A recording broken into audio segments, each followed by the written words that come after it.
She comes to pick up my daughter, and she takes my daughter to DC where I have to see him. And you left the house on the 8th? Yeah, she called like maybe 2 or 3 weeks ahead of time to tell me about that. And I just I didn't write it down when she told me, and I forgot, and my daughter had I had an appointment to see my daughter's pediatrician about her WIC papers for her milk. So that's why. Baloney. Baloney. You have 2-3 weeks and you have nothing else to do because you don't work, and if he's supposed to have his hour of visitation, that's an important enough thing to put down, as important as going to get WIC. I have court dates and doctor's appointments I have to go to. February 8th. So you weren't there. The worker came, didn't find you there, and according to your statement, what happened? The next day, yes, she came out. She had called me like maybe 10:30 in the morning. She asked could she come see the baby. I said yes, she could. She came in. She seen the baby. We talked for a while. She was telling me what he says, that he wants his visits through a court order or whatever. She wanted to reschedule another visit. After she left, I received a phone call from John. He said, "I got you. I'm coming for you," and he hung up. And I immediately called the police after that, right after I hung up from him. Did he come to your house? No, he did not. I don't think so. He just called. What do you mean you don't think so? Well, I heard a voice outside the window that sounded like his, but I didn't look out the window. I was on the phone with the police at the time. Why did you call her the next day? I never called her, Your Honor. The only people I called was the worker to inform the worker that I needed the worker to look into my daughter. I did not know where my daughter was. I didn't know if my daughter was okay. I want the workers to go out and check on her. So you're saying that you didn't call her? Absolutely not, Your Honor. Well, your phone records would clearly show that. Did anybody look at your phone records? I would imagine so, the police or my lawyer. Mr. Rivers, it would be very easy for you to establish that you did not, in fact, place that phone call to her. Yes, Your Honor. Okay, that would be by bringing in your phone records, right? Yes, Your Honor. Do you have them? Well, we don't. The answer is I don't yes have or any no. phone records because, Your Honor, where I place my calls are at Crystal's house. And she has an arrangement, I believe, with the phone company where they don't put down that information where you place your calls. Just toll calls, I would imagine. But Mr. Mr. Rivers, it sounds to me as if that's something that you might do, pick up the phone and get angry with her because she didn't bring the child. Your Honor, I will constantly talk to the workers. If I had a problem with April, it was being dealt with the courts. I had no reason to contact April. It's very hard for me to make a decision with regard to that, sir, without some proof, and proof can be easily obtained with the phone company. You can, in fact, subpoena the records of the phone company, and they will tell you from your phone, from her phone, from anybody else's phone, whether a phone call was made to her house on the 8th of February. Well, Stop. Real cases, real people. Judge Judy. John Rivers says the mother of his child, April Moore, had him falsely arrested for violating a restraining order. April says John threatened her. Now, why was the case dismissed? She decided to drop the charges, Your Honor, but... Why is that? I go in and out of court. I mean, every month for the quarter. I go in and out of court every other month. I mean, we go every month for the custody of my daughter. I go through so much stuff with him, and I just didn't feel, the lawyer that I had at the time, because I didn't have a lawyer, I had to go and stand in the line, and I talked to a prosecutor. He advised me that it was best for me to drop the charges because I couldn't prove that he called me. Right. So, since I couldn't prove it, I dropped it. And you really weren't afraid, right?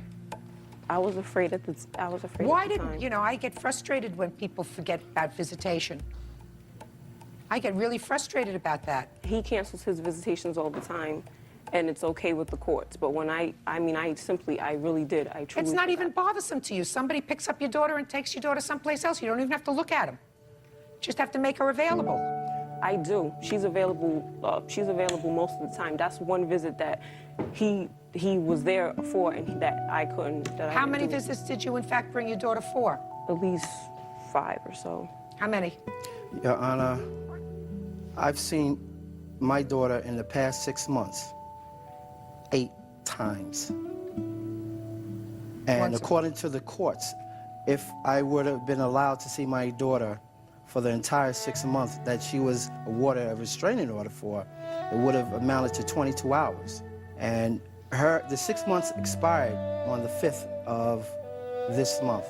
And I must add, Your Honor, after I was arrested for violating a restraining order, Mrs. Moore came up to my residential area. What do you mean she came up to your area? She came up to it's an area called Manton Heights. What was she doing there? Did she come to your house? Did she I have no idea what her intentions were to be there, but if she was so fearful of me... You didn't speak to her? No, I did not, Your Honor. Excuse me, Your Honor. I was actually told ran that he from was her. not living at... No, you did not see me. I was told that he was not living in Manton Heights anymore. I've been told that many a time. So if I was in the neighborhood, it had nothing to do with him. I want to get to the counterclaim. Let me hear this nonsense. 1999, you bought a car. Yes. And you say it's your car. You say Yes, he it drove is. the car and he took it in for repairs a year and a half ago, right? Yes. Pay attention. And the car's still there because you can't get the car out because the repairs are so much. Is that right? That's right. And you want him to pay for the repairs? He said he was going to pay for the repairs. You want him to pay for the repairs? Yes, I do. Is that when you were living together? Yes, it was. Next, let's go to the clothes and furniture. Well, the clothes, I have some of the receipts. Who bought the clothes? My mother did. My mother bought the bassinet that he took from my daughter, some of the personal belongings that he did not give back to my daughter. She bought most of this. She spent like at least $185 and stuff. Plus there's stuff from the baby shower that I received that he did not return to me. And he took them in. When the same worker that comes to get my daughter to take to John for the visitations told me that he said that he's not going to give my daughter's items back because the daughter that he has with Crystal, they share things. They shared items and he's not giving them back when my mother bought them. Has the custody matter been resolved yet? No, it has not. Well, until the custody matter is resolved, then whoever is going to have the baby on a full-time basis should have that property. But right now, the baby has grown out of a bassinet. I'm sure a 10-month-old baby doesn't sleep in a bassinet. Yeah, but at the time, that's when he had took it. He took clothes. The only thing they brought her back to me, they didn't bring her back to me with a bottle. They didn't bring her back to me with any milk. She didn't have a bib, anything. The Who only was thing she had supporting your something to family when you were living together? The state of Rhode Island, Your Honor, How? through a program called FIP, Family FIP? Independent Program. It's like welfare, Your Honor. But, Your Honor, Just a second. So, property that was purchased for the baby, for the most part, was purchased with state money. Is that right? absolutely, Your Honor. I've just answered my question. Is that right? No, it's not. My sister gave my mother money, and she gave the money to my mother. I was so upset when I was pregnant because he promised me that he was going to buy the crib, he was going to buy everything for my daughter, and he bought only a couple of items of clothing, and that was it. She didn't have a crib or anything before I was 9 months pregnant. My mother decided to Let me take ask me you to this Kmart. question, Miss Moore. Yes. What did you expect him to use for money to buy the baby a crib? He kept promising me that either he could borrow the money from his brother or he had SSI pending. He was supposed to be approved for SSI. But he didn't get his SSI, so what did you expect him to buy the crib with? He said that he would get the crib. He was going to Well, he get didn't her get it. if he... He didn't get it. And right now you have a whole bunch of clothes that even if he has it in his house, it doesn't fit the baby. You have clothes at the house that Your belong? Honor, the clothes that I have... Just answer my yes, question. Your Honor. The answer is yes. Yes, Your Honor, that I paid for. That you paid for? Yes, and I have the receipts right here, Your Honor. Okay. She said I brought a couple of items, you know, but this totals out to You a great deal more, Your Where Honor. did you get the money from? I borrowed the money, Your Honor. From whom? My brother. Well, that's possible. You borrowed some money, she borrowed some money because the two of you together didn't have enough money to make a baby. So, what do you want me to do? When she was able to wear those clothes, there was months for where she was able to wear She's those not clothes. able to wear them anymore. Some he bought, some with borrowed money, some you bought with borrowed money. That's not why you're here. You certainly wouldn't have brought this countersuit if he hadn't sued you for his bail money back, right? Well, I didn't know. I mean, I didn't know that I I'm asking you could a sue him question. for that. I don't I'm know asking you a any- question. You didn't. I mean, you got a car in storage now for a year and a half. You didn't even know if it's still there. It's still there when I went back to get the estimate for the car. Yeah. It's still there. He put it underneath his name, and he didn't put it underneath my name. They think that he was the owner of the car when he put the car. Couldn't into be the in your name because you didn't have a driver's license, according to you. Is that right? I had got the car registered, but I didn't have it. You didn't have a driver's license, so you couldn't drive the car. He didn't have one either. Terrific. Then you shouldn't have owned a car. He persuaded me to buy the car. He said that I needed it for school, and he also had it, a favor for his friend. Listen to me. I have absolutely no intention of ordering him to pay for the repairs on a car that's been sitting for a year and a half that's your car. None. And as far as the clothes are concerned, I don't know what pajamas or other things that are hanging around. But none of these things that were of an appropriate size in November are an appropriate size now. He says some of the stuff he bought and some of the stuff you bought. What about the bassinet? Your Honor. Just answer my question. Who bought the bassinet? I have no clue who bought the bassinet. Where is Your it? Honor. She has the bassinet, Your No, Honor. I do not. The DCYF worker, she came over to the house after she was awarded my child, or our child, my apologies. And I gave the DCYF worker everything from pajamas, bottles. Just a second. No, he did not. Are you telling me that you do not have the bassinet? Not at all, Your Honor. Since when? I mean, Since because I that could gave be the only thing that you could use again. Since Maybe. I had 2 bassinets at the house, one for both daughters. However, No. she has the bassinet, Your Honor. I What do not she have did the with it, I have bassinet. no idea. I don't have any idea either. Listen, Oh. you two people can fight up a storm.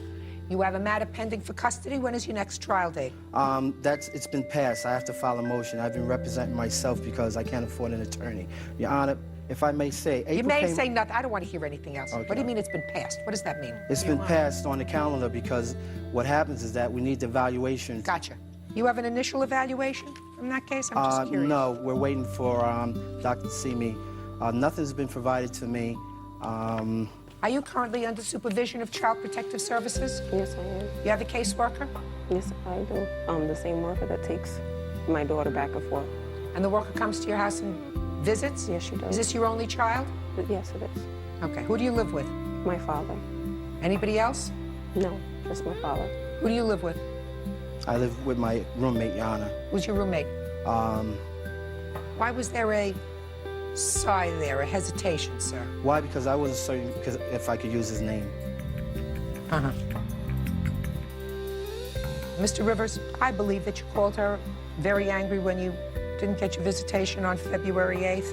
She may have overreacted when she called the police and said that you violated the order of protection by threatening her, but I believe that you actually called her, so you're not going to get your bail money back. I also believe that on your counterclaim, Miss Moore, that this car business is old history. He's not paying for the repairs on your car. Forget it. What you want from him for the car is 3 times as much as you paid for the car to begin with. That you both paid That's for the the car. 'Cause repairs I I'm don't care what it is. It's 3 times as much as you paid for the car. You want almost $5,000 to repair a car that you paid $1,000 for. So don't be ridiculous. And as far as the clothes are concerned, they don't fit. Some he bought, some you bought. You both bought them with either borrowed money or state money. So you don't get your $5,000. You don't get it. That's all. Goodbye. Parties are excused. You may step out.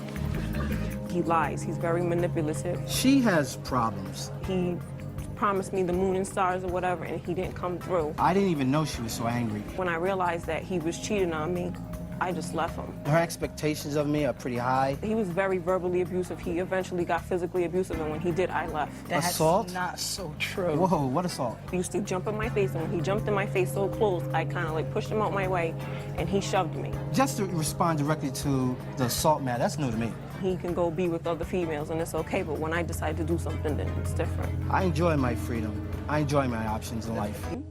You had an argument over Tupperware. Yes. As a result of that argument, you say you were assaulted, given an eviction notice, forced to move.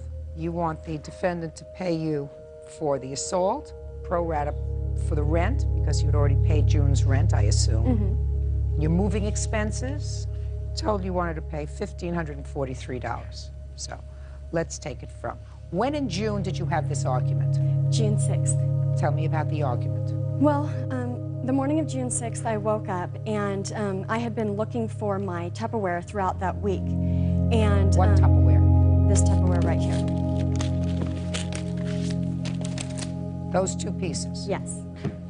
So throughout the week and in the morning before work and everything, that's when I had time to ask her. So on June 6th, I knocked on her door and she said, you know, come on in. And I said, hey, Nicole, you know, have you seen my Tupperware?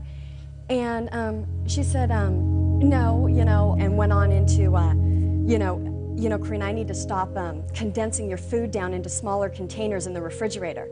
And this was the 3rd time that I had asked her for my Tupperware, and she was changing the subject when 2 other times I wasn't getting direct answers, and where she was directing me, they weren't there. Like the first time I asked her. I'm not interested. Okay. Just get to the So point. I said, look, if I don't get my Tupperware back, I'll just take it off my rent.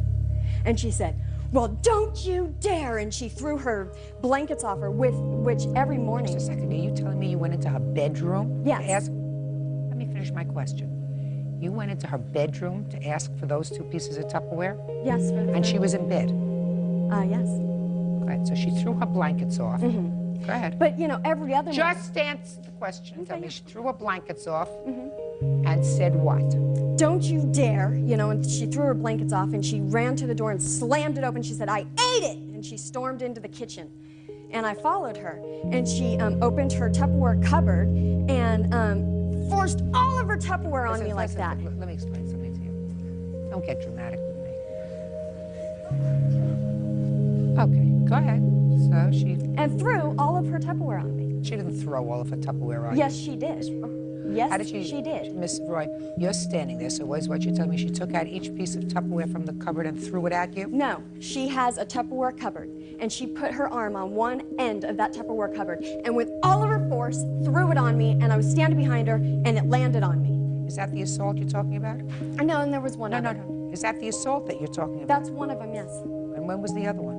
Then she kept standing there and screaming, you know, how dare you, and don't you dare, don't you even dare, Karina, shame on you, shame on you. Listen to me. Like this. I hear you. Okay. Go ahead. Well, this is what she was yelling at me. Go ahead.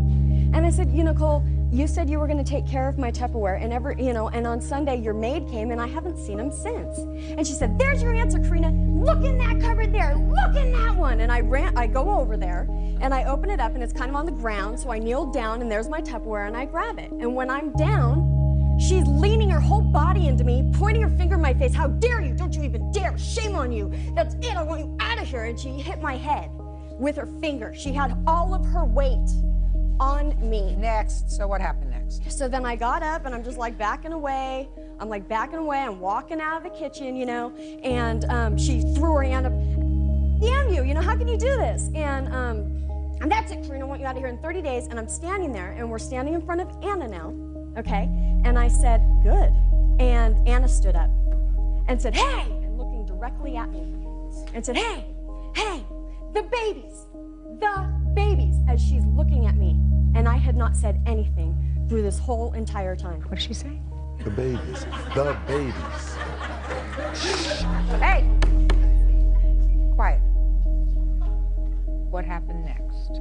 Well, You went know, to work. as Anna was You saying, went to work? Yeah, I went to work. And what happened when you came home from work? There was a letter in my room. And what did the letter say?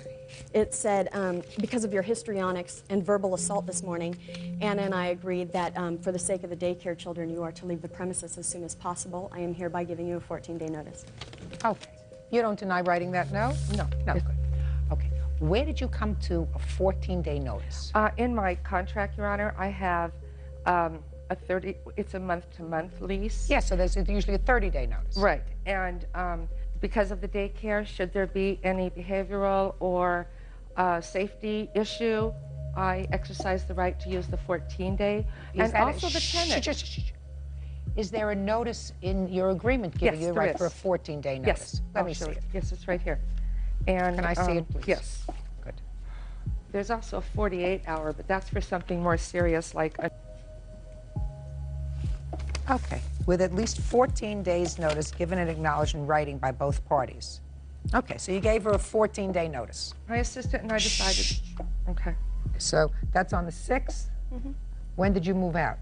Moved out on the 9th. 30 days hath September, April, June, and November. So what we're talking about is 21 days. Is that right? No, so I had paid June's rent on May 21st to stay till June 21st. Oh, okay. So that means that you're only entitled to 12 days. Yes. You have a problem with giving her her prorated rent? I do, Your Honor, because I gave her the 14-day She notice. moved out before. And she had announced to me that she would be moving out the following Saturday, which was in a couple of days. And my exact words were, Karina, you're free to move whenever you want, but the room is yours until the 21st. That's just because you say so. And Listen to me. Just because you say so doesn't mean that that's so. You gave her a 14-day notice. Right. Because you say there was some egregious reason why you gave her short notice. If Yeah. she decides not to stay there until that time, that's her prerogative. You have to give her her prorated rent back. But, Your Honor, the problem is, although she physically moved out, her property was still in the room. All of her? Absolutely. No, not all of her property. What? The day after she moved, she said she What needed was in- to bring her answer machine in because her phone... What was in her Well, room? there was a lamp, a pole lamp, and then her ashtray, and she said Saturday night when she moved out, I'm really tired, my ashtray is in there, I didn't even wash it, I'll get back to it later. And I did not even go into the room to clean or anything. When I did go after the 20th, when she got her security deposit back, then I went in there, and these two items were in the closet still. Is that are those the And items? the lamp that she had said when she was moving, she said, you can either give this away or throw it away. And you should have done that. Real cases, real people. Judge Judy. Karina Roy says former landlord Nicole Zimius assaulted her with Tupperware. Okay, what items do you think suggest that she still occupied the room? The teddy bear and the cup? Well, Listen to me, speak. the lamp. The lamp she told you to get and rid the of. ashtray, and these two things, with the kind of ups and downs that we've had in her stay, I was not about to even go into the room, and I didn't. That's fine, that's your prerogative. You did, you didn't, I don't care whether you did or whether you didn't. Clearly, you gave her a notice because you didn't want her around. You felt as if you wanted to give her 2 weeks to get out, that's fine. I find that she elected to move out before. I believe she's entitled to do that. She doesn't want to be there if you don't want her there. She moved out, she gets her portion of the rent back that she paid, because I don't consider that, a cup and her teddy bear, leaving property in the house so that you couldn't rent the room again if you wanted to. All right. Now next, you want her to pay your moving expenses. Is that right? Yes. Wrong. So we've just dealt with that. You don't get your moving expenses. Now, damages due to the assault. I'm prepared to hear you if you want to tell me what your damages were as a result of the assault. Because of this, I mean, the way I physically felt, okay, was just like somebody just ripped I just felt hollow in here. I mean, I did not feel stable at all. My driver You're not has stable. Anybody that walks into a bedroom, somebody's sleeping in their bed, to ask for 2 pieces of Tupperware and start an argument with them while they're in bed over 2 pieces of Tupperware isn't too stable. Okay. To start with. Well, because $500 divided by 30 equals $16.66. Clear that? Yeah, just multiply. What? Just multiply. Yeah, I'm going to do that. Wait a second. I'm learning how to use this machine. Okay, I'm trying to tell you. Just a minute. Times 12 equals $199.92. That you are entitled to. Judgment for the plaintiff in the amount of $199.92. Thank you. You want to give her back a bear? Certainly. Perfect. Bird, would you take care of the bear in the cup? Parties are excused. You may step out. She fought with all the tenants, she fought with me, she fought with my 2 sons who don't even live there anymore. Absolutely not. I'm such a meek, shy person. I bowed down to them and I stayed out of their way. And now the next case. All parties on Habib versus Fields. Step forward, please. 27-year-old tutor Nafisa Habib is suing her ex-boyfriend's friend, 28-year-old bakery worker Anise Fields, for smashing her windshield with a baseball bat. Ms. Habib, both you and the defendant have a child, Yes. and that child was fathered by the same person. Yes. So that's how you know each other. Yes, ma'am. And I would assume that you don't like each other. I have no problem with that. Well, then you think she doesn't like you. Yes, yes. Because it's your claim that she smashed the windshield of your car. Yes, ma'am. When did this take place? On January 12, 2001. Where? His uncle's house where he was staying there at the time. This is the father Yes. of both children. Yes, ma'am. You have any other children? Yes, I do. How many? 4. 4 other ones? 4 children altogether. Altogether. How old is your child? My child is 3. And yours? He's 3. My child's 1 month older than her son. Tell me how it happened that you happened to be in the same location. January 12th, he called me and asked me to bring over my daughter. He doesn't see her a lot, so I brought her over. To where he was staying? Yes. While we were there, I was downstairs in like the lounge area, the basement, and he was upstairs. And I heard some banging on the door. I thought he had locked himself outside the house. So I called upstairs, Rue Boy, did you lock yourself outside? What's his name? Rue Boy. By that time, he came downstairs. He said, Anise is outside. Anise, Yes, that's you. Me. I said, are you gonna let her in? He said, no, she's upset. She's gonna wanna fight. I said, fight who? That's when she busted the basement window. She had a bat in her hand, and I saw her. Rude boy ran upstairs. I stayed downstairs. They were outside. I heard her yelling, "What do you think, I'm stupid? Is she in there? Is she in there?" I heard him yelling. He said, "I'm going to call the police." He came in the house. Apparently she left. He came downstairs. He didn't call the police. We started cleaning up the glass. At that time, I said, "Rude boy, let me drop you off at work." When I went to my car, opened my door, I saw the glass on my seat and saw she bust my windshield. I switched cars with my father and I went to her house. She invited me in. We talked for a while. The end result of the conversation was that Anise said she was going to pay for my windshield when she got her school money because she didn't have any money at the time. The very next day, after Anise busted my windshield, she called me and she apologized continuously. Nafisa, I'm sorry, this is not me. I don't go around busting girls' windshields. I felt sorry for Anise because I know how it is for a brother to allow you to believe that it's all about you and it's not all about you. So I felt sorry for her. I said, "No problem, Anise, when you get the money." So, bottom line is, you saw her with the bat Yes. break the basement window. Yes. But not your car window. No. But she did, in fact, tell you that she Yes, would ma'am. pay for it. Okay, me or you? She's lying. Basically. Why don't you just tell me what happened? You went I over wasn't there. No, I was not there. No. Just a second. Are you telling me that you never went to the house? Yes, that's what I'm telling you. I think you have to come up with a better story than that. I'm going to tell you why. Because I believe her when she says that you came to the house. I believe her when she says that she saw you with a bat in your hand and that there was glass downstairs in the basement window. So I think we're going to start over again. She's lying. He lives there, so he was there, so he can tell you. I was not there. All right. She's lying. I don't know. My basement window never got broke. I don't know how you can see somebody break the basement window from the basement. I don't know what she's talking about. Prior to this, she said I broke her window, busted her car up. She told my grandmother I did it. She let a friend of mine use her car. He crashed her car up. She said I did it. I don't know nothing about what this is about. Ma'am, I'm sorry, Miss Judy, Judge Judy.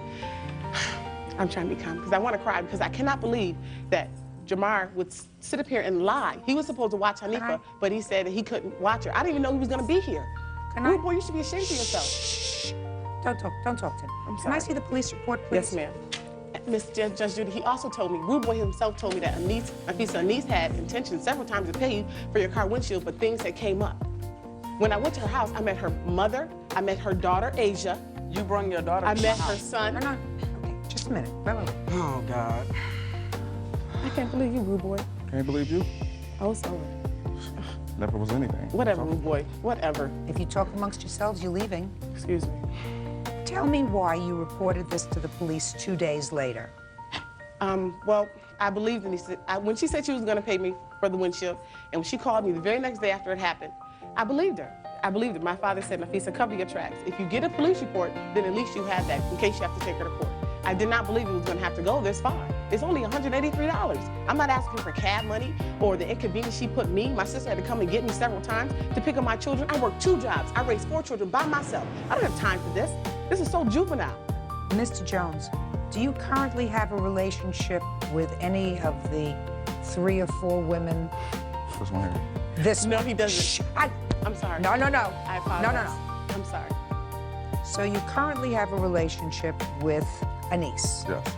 How long have you had that relationship with Anise? Since last year, we started dating each other and being in a relationship last summer. How many children do you 2 have together? One.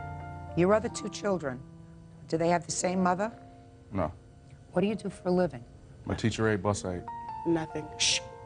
I'm sorry. I apologize. He's lying. I'm sorry. Well, how was she taking me to work if she came over? Just listen to me. She's making up stuff. Listen to me. I'm sorry. I understand. I apologize. Teachers' aid, bus aides don't Yes. make a lot of money. Small money. Small money doesn't make 4 children. No, I made 4 children, but my money take care of my children. Impossible. Impossible. Okay. Do you work, Anise? Yes. What kind of work do you do? I work at a bakery. How many children do you have? 5. Do all 5 children live with you? Yes. You make a lot of money in the bakery? No, I don't. I also go to school. How is your family subsidized? From me working and going to school. How much money do you make at the bakery? I make $5.50 an hour. $5.50 an hour gross does not support 6 people, and he certainly doesn't make enough to support you and your children. What kind of work do you do? I tutor children full-time, and I work at a floral shop part-time. How many children do you have? 4. What other support do you get for your children? I receive food stamps, and that helps a great deal. How old are your other children, Mr. Jones? 10, 2. So you have a new child, not with either one of these two women. Yes. And shortly after that child was born, you renewed your relationship with a niece. Is that right? Yes. Excuse me, miss? Shh. $183 is what the windshield cost you? Yes, ma'am. Pay it. $183, judgment for the plaintiff. Thank you. Parties are excused. You may step out. I have no beef with her niece. I think she's a beautiful sister. She's striving to make it happen for her and her family. It was a lie. This is juvenile. I hover above it. As women, as mothers, our goal in life is to raise children and to raise a nation. I have no idea. Wants me. I don't want Jamar. We're just friends, and he knows. Mr. Sconce, according to your complaint, you and the defendant were engaged to be married. You purchased a wedding ring and engagement set for her. You purchased it from her father. Yes. You paid how much for it? $2,500 cash. Who is this? That's my father. Is that correct? No, ma'am. Step up. Your last name is Hogan? Yes, ma'am. Did he purchase a wedding set from you? Yes, he did. For how much? $2,000. Okay. Where did you get the wedding set from? They were from my ex-wife. Now, the engagement and the wedding was called off, Yes. and since you say you took this wedding set to have it appraised, and it was appraised at $4,000, you want $4,000. Between $4,000 and $4,500, yes. So you want between $4,000 and And $4,500. I do have the paperwork for that, too. I don't care about the paper. Okay. You don't get the appraised value of it, sir. For insurance and stuff, you do. You don't get the appraised value of it, sir. Okay. You get what you paid for it if she, as she says, she sold it because she needed the cash. I don't know if I believe that, but that's what she says. I'll get to you in a minute. So I don't care what it was appraised at. You spent $2,000 for it unless you can establish to me that you spent $2,500. I have a check, the canceled check, showing what it was written for and the amount. Let me see. But it's not made out to him, it's made out to cash, because that's what he deals in. Okay.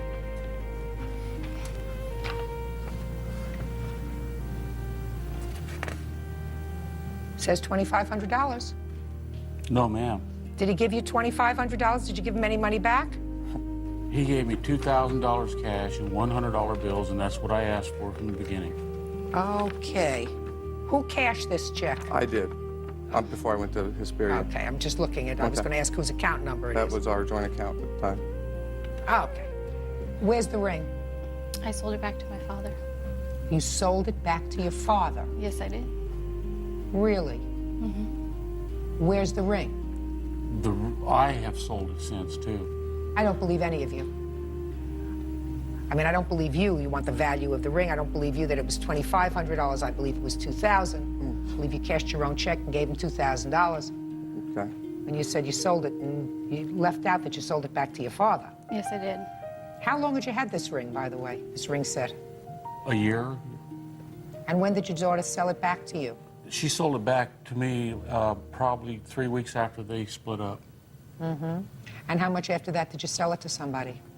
To somebody else, $800. How much after that did you sell it to somebody else? $800. How much after that did you sell it? Excuse me. Oh, How long after that? I'm sorry, Your Honor.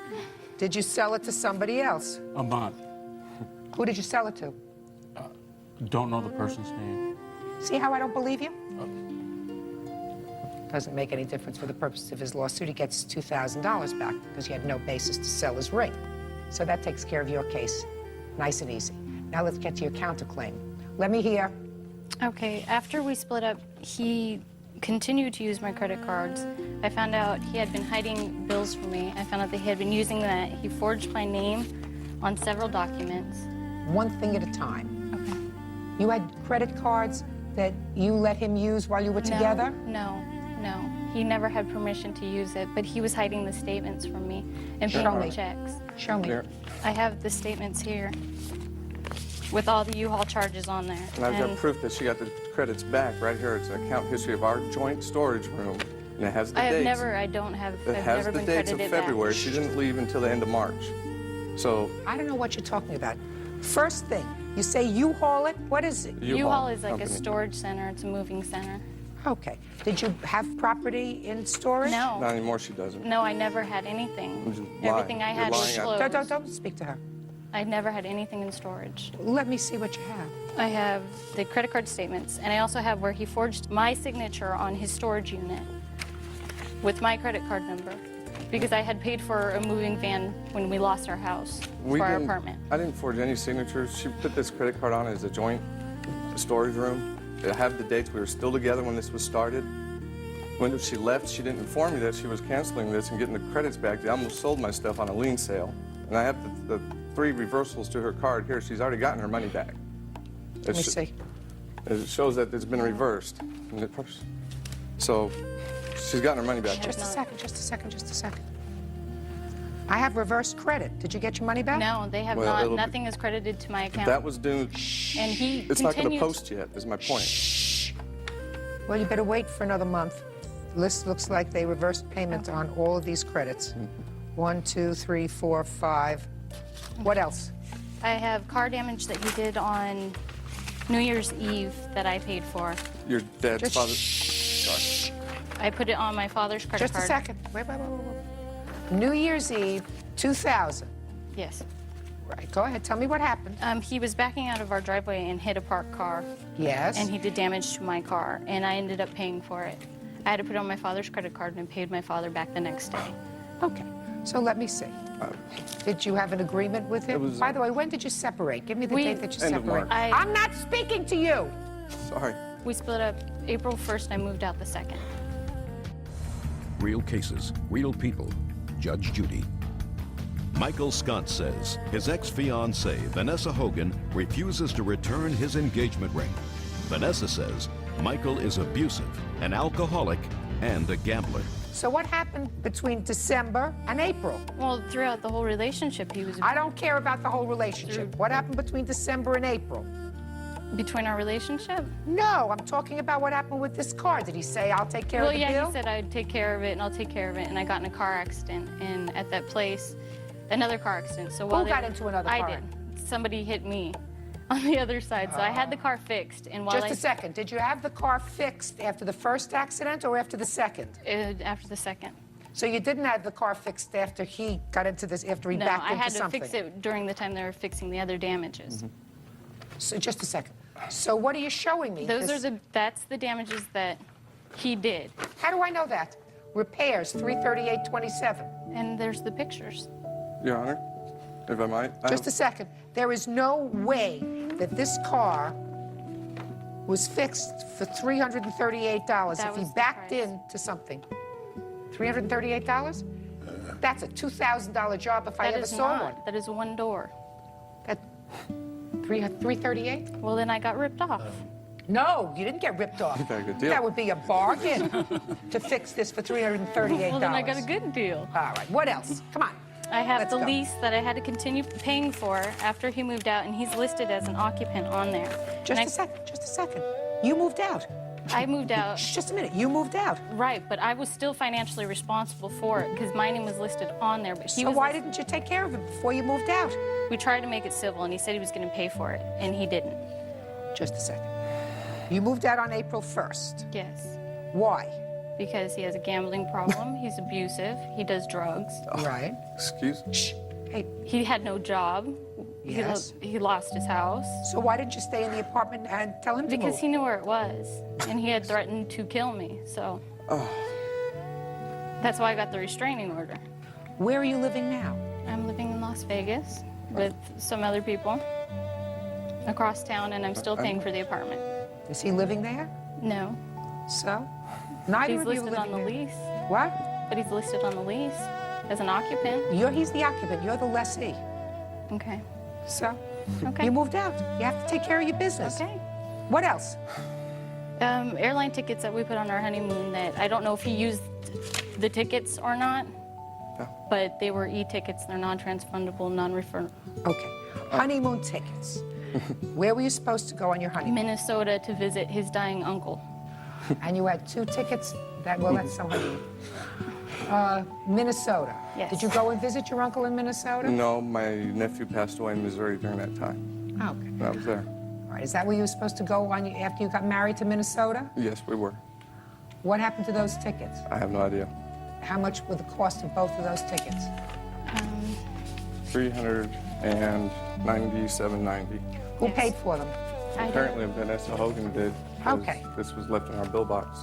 So apparently she paid for them. Yeah, it was under her name and everything. Okay, so you're responsible for half of that, right?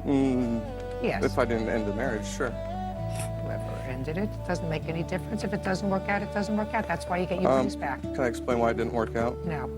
Okay. You are entitled to the rings back because the wedding never took place.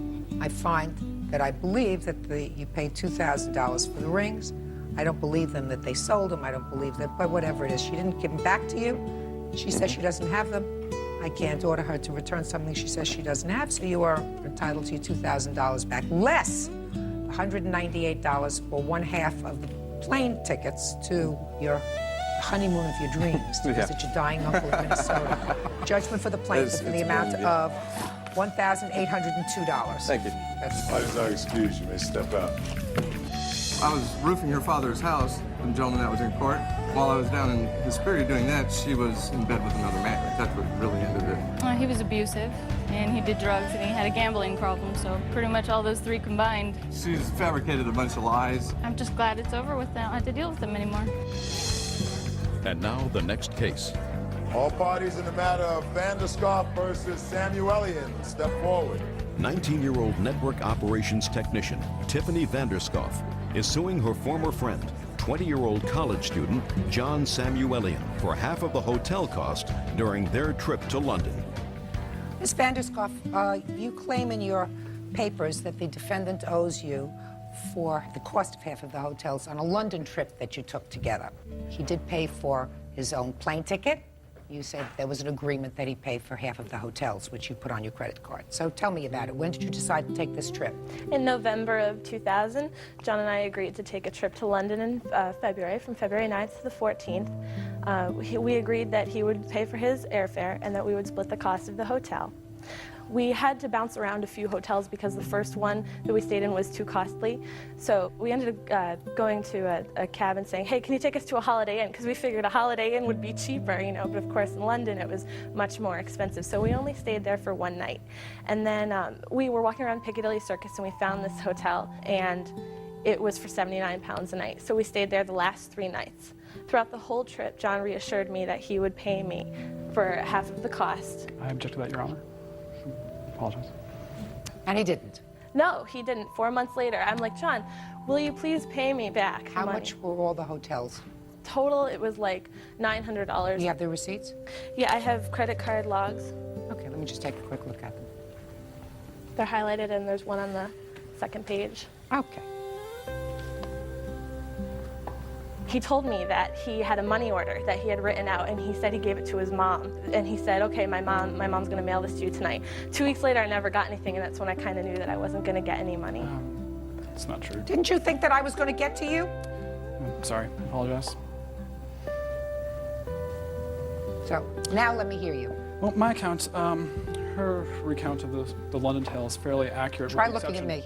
With the exception that the agreement was not that I pay her back, that it would be a gift. If I can, Tell me. That's what you... Shh, don't interrupt him. Sorry. if I could expound on the relationship, perhaps give more credibility to my case. When Ms. Vanderscoff replied to a AOL personal I had, most of the conversation evolved around computers because that's her profession. She's a computer programmer. And most of this centered on the fact that she had quite a lofty responsibility for someone of her age. At 18, she was financially independent. Get to it. Get to the point. Okay. Within 2 dates, she took me out to the Ritz, another restaurant likewise, and then on their third date, she let me drive her brand new BMW. Then she decided to contact me a fourth time to go to London. Now, I said, we can pay the airfare, I can do that, no problem, but I object to staying at such expensive hotels. I want to go to London, she wanted to do London. Try looking at me. I'm sorry. And go slower. Slightly nervous. I'm not nervous, so go slower. I've traveled the world. She informed me that she wanted me to go as a travel companion because I have reasonable traveling experience. I suggested we stay in youth hostels because cheaper, better to stay at, just more fun generally, especially if you're of young age. And they're extraordinarily cheap. Now, I said, this is within my budget. I'm a college student. At the time, I was unemployed, living off my parents. Listen, don't editorialize. You suggested you stay at youth hostels. Okay, because that's what you could afford. Exactly. Is that what you said to her? Yes. They're much cheaper. Yes. And what did she say to you? Categorically rejected. She was. No, I want you to tell me what she said to you. She heard that a rumor that London youth hostels were revolting, disgusting, and just horrible. And then what did you say? And so I said, well, from my experience, I've traveled, I've studied youth hostels quite extensively, and it's normally about a college dorm. So. Look at me. We made this, so she decided that, well, if this is too much for you to afford, then don't worry about the hotels, we'll go. You go to London and you get to the first hotel. How much was that hotel? First hotel was in the range of £126. The 126 pounds, which translates into what in US dollars? It's about 50% more. So it's, about close to $200. Now, I didn't ask you a question. Sorry. Tell me about the check-in process when you discovered that the hotel was too expensive. Well, all the bookings, reservations were made on the assumption that the pound equated a dollar.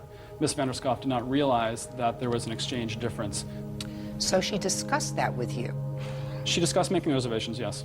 Oh, well, she evidently discussed making more than just reservations because you say she assumed that it was the same exchange rate, dollar for dollar. So you must have had that conversation before you left. We definitely discussed. Okay. What? So I'm speaking. Sorry. So you discussed the price of the hotels that were being booked, or at least the first night. You discussed the price. Yes or no? We did discuss the price, yes. Now, if you thought that this was all a gift from her, why would you discuss the cost of it? The intention was that we would pay 50-50 initially. But when I made it clear that I could not afford her living standard, she made the gift offer. I don't believe you. I don't believe you. You want to know why I don't believe you? It's clear that the first hotel that you went to was too expensive. Yes. At that point, if you believed that she was going to pay for all the hotels, why wouldn't you just say, I like this hotel?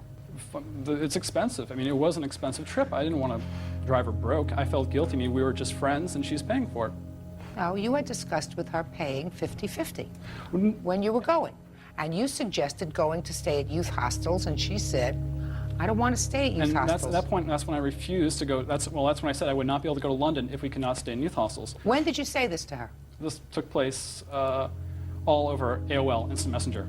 This was all one conversation. And then she made the advance that she'd pay for it as a gift. Show me. There's no documentation on either side substantiating either claim. Just a second. Don't tell me what's on her side. You can't fast dance around me. You just said to me initially there was an agreement that I would pay half of the hotels. We had discussed the prospect of an agreement. We did not come to a conclusion. I think you did. Judgment for the plaintiff in the amount of $475. Thank you. Parties are excused. You may step out.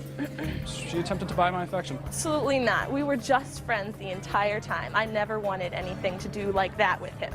After a night of Miss Vanderskoff heavily drinking, she made an advance on me. He was in my face, in my car, and his hand on his gun. A police brutality case. I have a witness here with me today who will testify that he physically assaulted her. That isn't black and white. Your Honor, this man is perjuring himself. Just a second. There's only one way to find the truth. Hear what was caught on tape. I have a copy of the tape right here. Judge Judy. Mr. Brock, you are a peace officer, is that correct? That's correct, Judge. Your complaint is that you made a traffic stop of the defendant for speeding, and that subsequent to giving him a ticket, he filed a complaint against you, which was patently false, with Internal Affairs causing an investigation. And while you were cleared of all charges, that report will remain on your file permanently, and you want him to pay you damages. That's correct. That's what the case is about. So I have a couple of questions, then I'm going to go to Mr. Courtney. How long have you been a peace officer? I've been a peace officer, Your Honor, for approximately 9 years. And what is your assignment, sir? I'm assigned to the traffic division as a motor officer and an accident investigator. When did this incident happen? The incident occurred on September 2nd of 2000. What time of day? Approximately 8:30 in the morning. And what was the reason that you stopped the defendant's car? On that date and time, Your Honor, I was in uniform working speed enforcement in my jurisdiction when my attention was drawn to a vehicle traveling at a high rate of speed on a street named El Camino Real. My visual estimation of the vehicle's speed was approximately 50 miles an hour, which is about 15 miles an hour over what's posted for that roadway. And that roadway in itself has numerous driveways and businesses in this particular area, which restricts a sight distance for vehicles traveling. Whatever. So you thought he was going about 15 miles over the posted speed limit? That's correct. You pulled him over? Yes. When you pulled him over, you identified yourself as a peace officer? Yes, I did, and I was in uniform. Mr. Courtney, I'm going to come to you next, and I want you to tell me your version of what happened after you were pulled over. The officer came up to my window, and I inquired of him as to why Well, just tell I me was what being you stopped. said. I inquired of him. Tell me what you said to him. He came up to your window. Did he say anything to you, or did you say something first? He asked me for my identification. Did he say, can I have your identification Yes. or your driver's license and registration? Exactly. Yes, he No. did. Which one? He asked me for my driver's license and for registration. Did you give it to him? I looked for it, and then I suddenly remembered that all of my identification, along with my passport, was in my briefcase, which was sitting at home in another vehicle with my driver waiting to take me to LAX. I was on my way to Europe. And you told him you didn't have Yes, I did. driver's license nor the registration for the car. Yes. What did he say to you then? He asked me for my particulars, my age, my date of birth, my address, my height, my weight, color of my eyes, and I gave him that information. Okay. Go ahead. And he then returned to his motorcycle, which was probably 5 to 10 yards parked behind my car, and he was there for quite some time. And then? Then he returned to the car, and he presented me with a ticket to sign. Mm-hmm. And I signed it. And then? And then he tore the ticket off, and he left. So that all sounds very nice. And then what did you do? Well, there was a lot that transpired in between Well, because I'm of his asking actions. you. I mean, we're not going to play I've Got a Secret in 20 Questions, Mr. Courtney. So far, you told me what happens when you make a routine traffic stop. License, registration you don't have, checks your ID, gives you a ticket, and you both go Well, on the your way. That gentleman, sounds the all very gentleman nice. here, while he's composed today, was quite. No, just tell me what happened, He was Mr. agitated. Courtney. He was very agitated. Tell me, sir. He comes and he asks for your license and registration. You don't have it. I want you to tell me point by point, which I thought you did, what it was that caused you to file a complaint against him. When he approached me, Your Honor, he appeared agitated. How did he appear agitated? When someone looks at a person and they're not composed, possibly he had a bad start to his day, I don't know, and he did. So he appeared agitated. Yes, he did. Okay. Go ahead.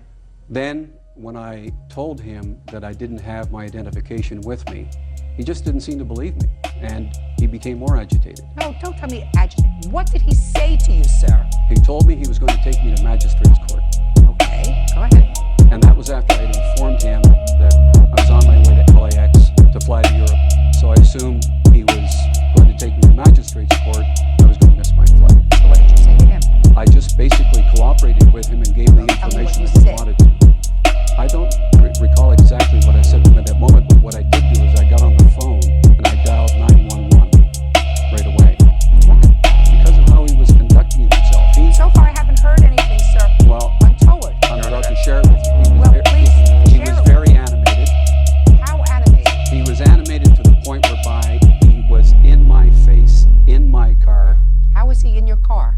His face was literally 12 to 18 inches from my face, and I'm sitting in the driver's seat, rather than having a good 3-foot distance where people can just communicate with one another. He was in the car, so to speak. He was in my face. He was not happy. He was in a bad mood. He was agitated. Your Honor, this man hurt. Just a second. Now, after he left, according to you, there were no words that he said to you. It was his affect. Is that right? No, he threatened to take me to magistrate's court, and That I is couldn't his right. understand why. That is his right to take you to magistrate's court, sir. So that's not a threat. There were no words that he said to you that were threatening. It was his affect. And his hand on his gun, Your Honor. Yes. This was just a simple traffic stop Well, on a it's Saturday simple- morning. It's a simple traffic stop, Mr. Courtney, except that the person who he stopped had no identification, had no license, had no registration. So what initially is a traffic stop, becomes something else when there is no identification. I'm going to repeat myself. Other than the fact that you say his affect appeared to be agitated, he did not threaten you in any way. He didn't curse at you in any way. Is that right? That's not correct, Your Honor. Well, what did he say to you, sir? That's what I'm trying to get to, The Mr. intonation in his voice, he was very abusive in how he addressed me. Tell me, sir, what he said. I don't recall the exact words, Your Honor, but just the manner in which he conducted himself. May I He didn't s- comport himself properly. All right. May I see the report that was filed, please? This is a letter that he wrote to my department I'd like for to see Internal that. Affairs. That's the letter right there. Your Honor, may I make a point, please? Yes. Some of the points he made in the letter using the words. Go ahead. Shh. Just a minute. Go ahead. This incident occurred September 2nd. The Criminal Investigation Department conducted its investigation, wrote a letter back saying that they weren't going to pursue anything against the gentleman. Therefore, I assumed it was fait accompli, everything was over. I talked with my lawyer here in Beverly Hills. He said, pack it in, forget it. So I shredded everything. Well, I have it here. No, I appreciate that, but I wanted to peruse it prior to coming on the show. Okay. Well, in the letter, Mr. Courtney, that you've written to the police department, you have accused the plaintiff of not only menacing affect, but of cursing at you on at least 3 occasions, something that one would necessarily remember if you remember his affect. I'm going to make a mark. Your Honor, while you were Just a looking at- second, sir. Would you show this to the defendant, please? Thank you. Read portions that I've checked. I apologize, I don't have my glasses with me. It's a strong Are enough we in the same red age? light. We're in the same age range. I'm younger than you are. Real cases, real people. Judge Judy. Sheriff's Deputy Edwin Brook claims Donald Courtney filed a false complaint after a traffic stop. Donald claims Deputy Brock was verbally abusive. Can you read with my glasses? Yes, I can. Perfectly.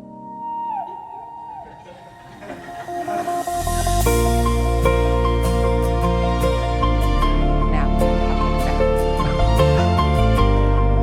And the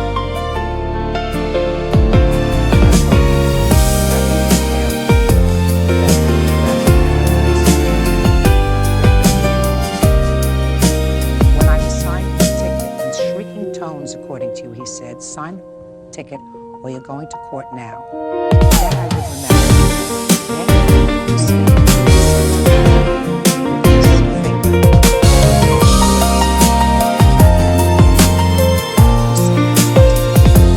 Then you see, please just give me the ticket. And at this point, he erupted and said, I've had enough from you.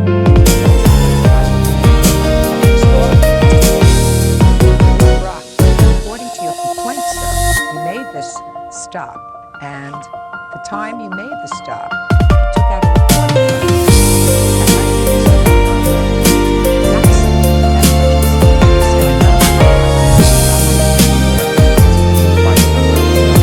From a storage bin. I understand that. Okay. And you take that off because it's protocol to turn on the tape recorder so that you can memorialize the stop. Is that right? That's correct. Where is it?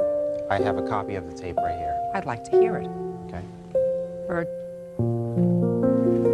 was difficult to hear, Your Honor, because of the background noise of traffic, but you absolutely will not hear foul language from either party on that tape.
Way out of line. Didn't you know he had a tape recorder? Yes, I did. If you knew he had a tape recorder, officer, and I just listened to the entire conversation that the two of you had, there is nothing that he did to you that was untoward that day. I don't care whether I was there or not. I heard you. I was there. I saw his facial remarks, his hand on the gun, and furthermore, I have a witness here with me today who will testify that he physically assaulted her in a court hallway 3 months later.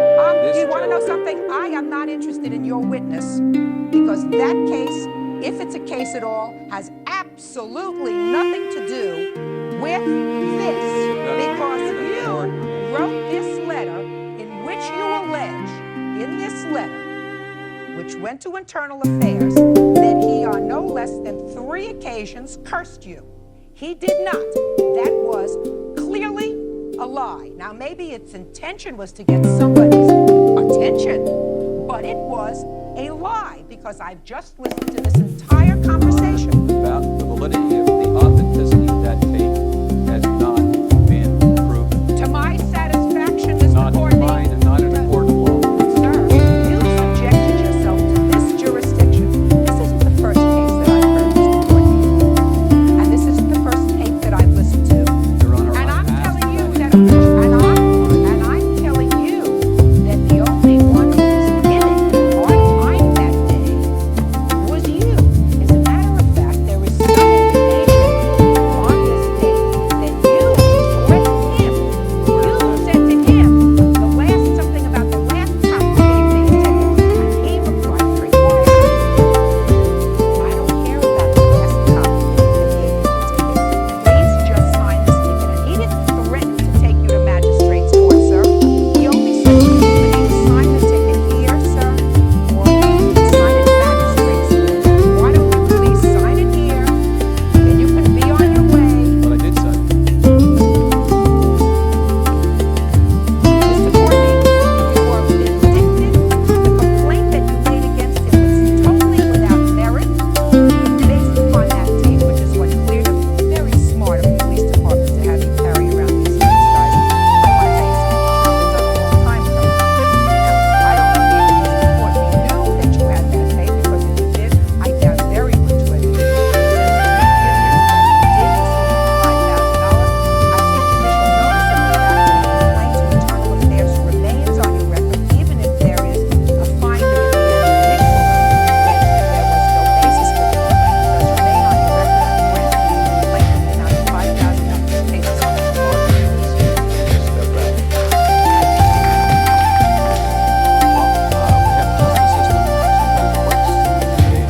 Well, I'm happy today, mostly because I was able to express my opinions for most police officers that work in the same division, making contacts with the public. All know that in this area of the country, the corruption within police departments, it's legendary. In this day and age, it's popular to be angry with the police or to be not happy with the services we provide both here in California and all across the country. There's no question that on that day that he made grimacing looks to me. He had his hand on his gun. Mr. Courtney is a liar, plain and simple. I had obviously better things to do than to pursue this gentleman. He passes himself off as a surprise fluent businessman. We went to his office to report him. His supervisor was supposed to take down a report. She retired a few months later when we inquired through my lawyer. She never wrote down the report. His business contacts and all of his friends that he has went and told this story to, they're going to say he's a plain old liar. The point here is that we're all conversant with police officers who have a heavy badge attitude, who are out of control. This gentleman here is one of them. He wrote that letter specifically to injure me, and he almost accomplished that, but Internal Affairs was smart enough to do what they do and found that I had not acted out on the contract. He may look cool, calm, and collected here today. This man is definitely an accident waiting to happen. There's a constant challenge, as you'll see, and some people. Right? What day did this happen? About 1 o'clock in the morning, the 21st of April. And was the defendant there already when you arrived? Yes. Did you have any words with the defendant that day? She said hi to me at the bar and asked me how I was, and I said I'm fine. And he got a drink, and we went back and played pool. What happened next? Well,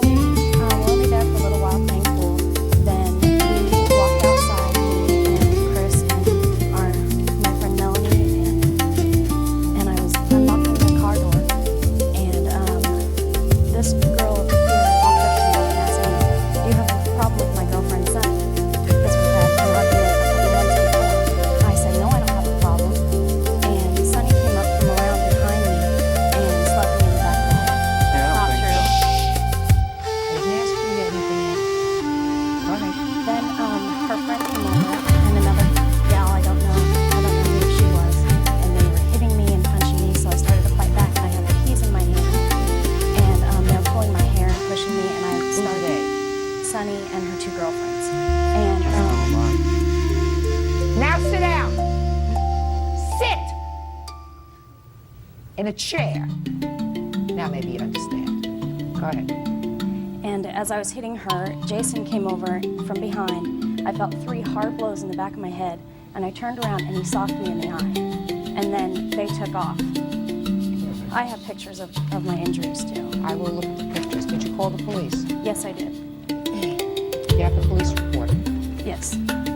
Here's the pictures of my eye, and then some of her friends were grabbing him and trying to pull him away from When helping she me. first got attacked, I grabbed her, I turned her this way, and I pulled her down and covered her head.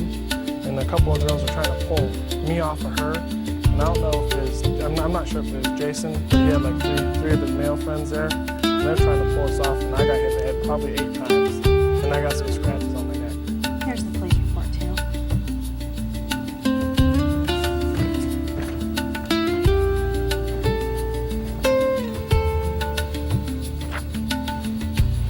Who do you claim hit you in the face, giving you the black eye? Jason. I never touched her. Yes.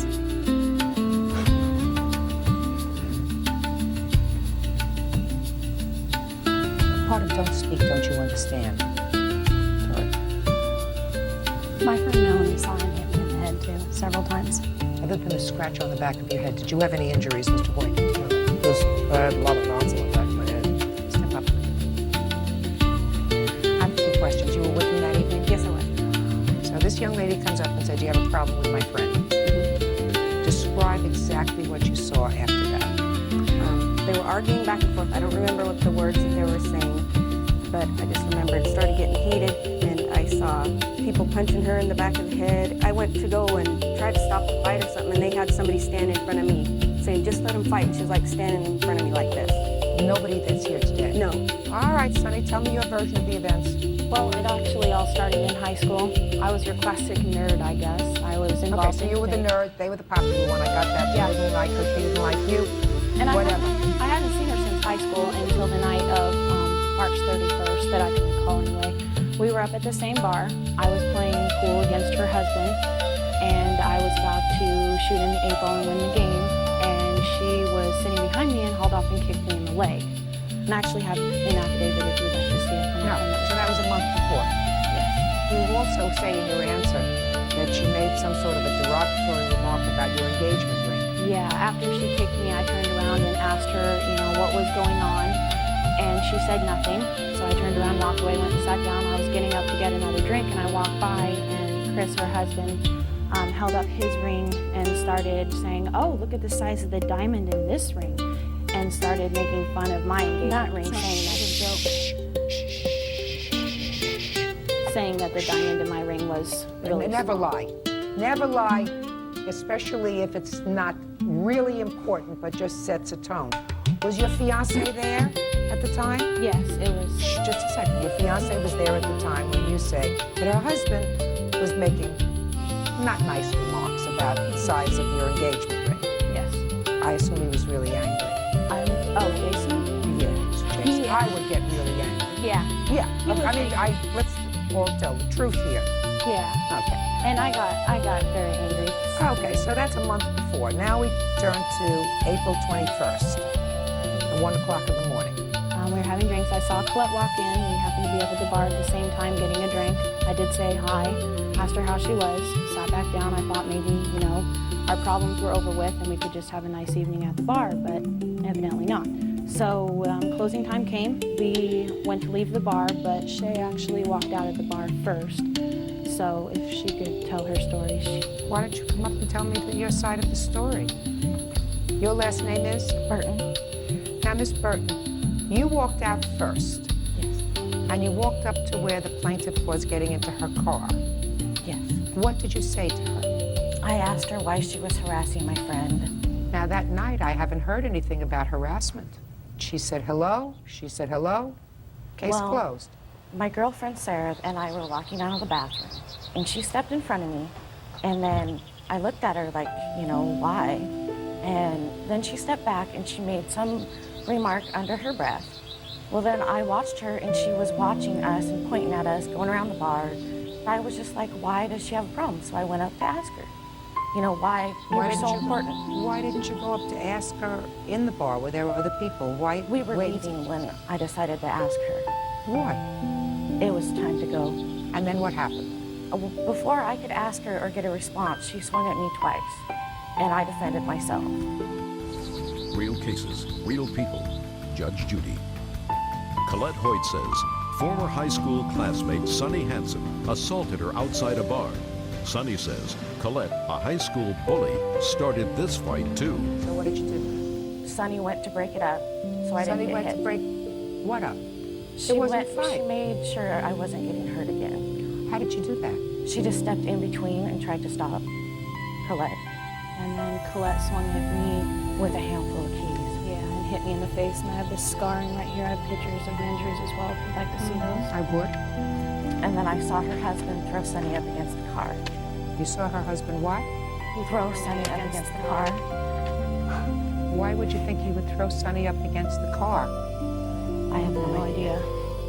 If Sonny and her were starting to fight. I'm not talking to you. You lost your talking privileges until I call you. Do you understand? Yes. She attacked me. She had keys in her hands. I went to defend myself. I was trying to curl down so she quit hitting me in the face. Because we were actually scheduled on Sunday to go down and get photo invitations for our wedding. And now even I think my wedding pictures here in 5 weeks are going to reflect the scarring on my face from a fight that I didn't even want to be a part of. What were you a part of it for? I stepped in. What were you a part of it for? I believe her when she said that somebody hit her. I believe her. I believe that there was absolutely no basis for you to go outside and have any conversation with her at all. And everybody just then came all around. There were a lot of people that were hitting. There were a lot of people that were hitting. Now I'm going to hear from Big Mouth. Only because I have to, because you're a party to this proceeding. Go ahead. You came out with whom? I came out with Sonny. Just a second. You came out with Sonny, alone, just the two of you. Just the two of us. There were several other guys there, too. There weren't any other guys. There wasn't any. There was 3 other guys. One guy was so nuts, he took off his friggin' coat and was going, yeah, yeah, shaking his hand. Do I know him? I don't even know who they are. Then why was he shaking your hand? Just a second. I have no idea. He never shook my hand. My hand was broken. She heard his friend yell, I got your back, when he was hitting me. I never hit her. Did you speak to the police? Did I speak to the police? No. And I never hit her. I don't hit women. The only reason I even got involved is because Chris slammed Sonny into the car, and I thought he was going to start hitting on her, so I hit him off of her. Then we got in the car and we left. How did you hit him off of her? How did I hit him off of her? With my right hand, and in the process, breaking it. Broke it on my head. So you broke your own hand? I broke my own hand on the side of his head, yes, to hit him off of her. You broke your own hand hitting him? Mm-hmm. He was on top of her. I thought I was a girl. Oh, shoot. Sorry. Now, it looks to me as if there were a lot of people that were punching at Miss Hoyt. The only people who were fighting with Miss Hoyt is her. And me. Yeah. There was no one else that You was see right away. Now, there were 2 people fighting with Miss Hoyt. No, when we walked out of the bar, It wasn't at Colette the was same swinging time. at her. No. Sonny tried to break up the fight, and Colette hit her. And Shay was standing back, and it was Then just they me started and to Colette. proceed to fight, and then Well, Chris why and didn't Sonny you get in there? Why didn't you get in there instead of letting your fiancé get in there if there was a fight going on? Because she was right in front of me. I couldn't stop her. We both walked out. sure you It's a can. single door. You know, you can't walk out of a door side by side. How angry were you at her husband? When he hit her, Before. not really angry, except for the time when him and his buddies tried to fight me and my friend. That night that Colette kicked her, we were in there playing pool, and him and about 10 of his friends tried to pick a fight with us. We had to be escorted. We had to be escorted out of the bar, made sure we were in our car safe, and then we left. He's been kicked out of that bar because he beat up an old Now, my man next before. question I've to never you been is, kicked out of that bar before in my life. if you were assaulted and you know who assaulted you, why is it that you never prosecuted this case? I did try to, but the police say that they don't prosecute misdemeanors or they don't investigate misdemeanors in Spokane because they're too overloaded with felonies. And so the police officer asked us to take it to small claims. He didn't even want us to file the report because they don't have enough staff. And so it's what the police Sounds officer like told you us, didn't that have there a wouldn't case. be enough. Your case is dismissed. Now you can leave. You had 10 warnings. Goodbye. broke his own hand, let him take care of it. Hothead.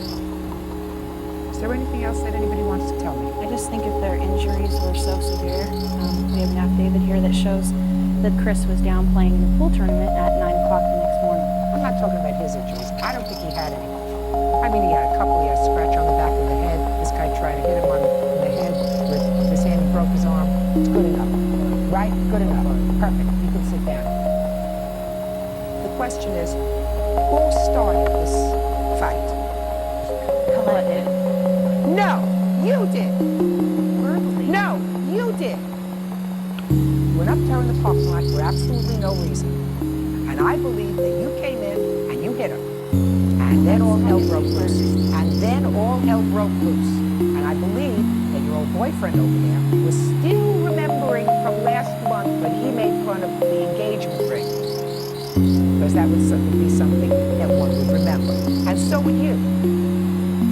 So I'm dismissing the counterclaim. And I'm awarding you as requested $2,500 because I've looked at your injuries, and your injuries are in fact substantial. That's all. Thank you. Bodies are excused. You may step out. Smarter than her and skinnier than her, and evidently that just carries on after high school. I just wish it would die. She would just let things be. They got what they deserved. They started everything, and if he's going to hit a girl, then he should have to pay for it. And now the next case.